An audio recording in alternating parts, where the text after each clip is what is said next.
Mzee, nimebambika bwana. Kwani kumeendaje? Si nilikwambia kwa kare kaproti.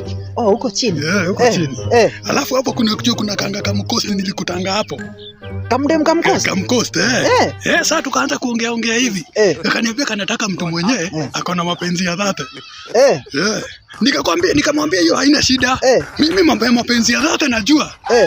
Nikamwambia niko sawa kila kitu. Sasa mzee, kuna venye nimesota niko chini. Sio nisaidie na hiyo dhati at least. Nikapeleke. Alikwambia mapenzi ya dhati ama ya dhati?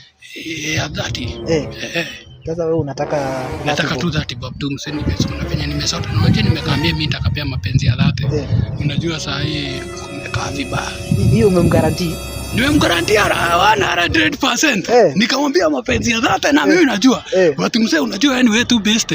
Unaweza changamka unipea at least kama ni hiyo dhati. Nikapeleke hadi unaweza iongezea zingine zikuwe 60. At least nimpee leo na kesho aone mimi ni mtu mwenye kuna mapenzi ya dhati. Sasa wewe unataka cash ama nikutumie kwa M-Pesa? Nitumie kwa M-Pesa nikarushie kaone na kuanga na pesa kwa M-Pesa. Sawa. Sawa, nitakutumia kwa ile namba. Kwa ile namba ya 24. Sasa huku unaenda wapi? Nilikuwa naenda kukutafuta but juu nimekuona acha nirudi huko nikae kwa nyumba hadi kanaweza kuja ukisikia umerusha nikarushie. Sawa. Tutaongea mzee. Nakurushia ka 60.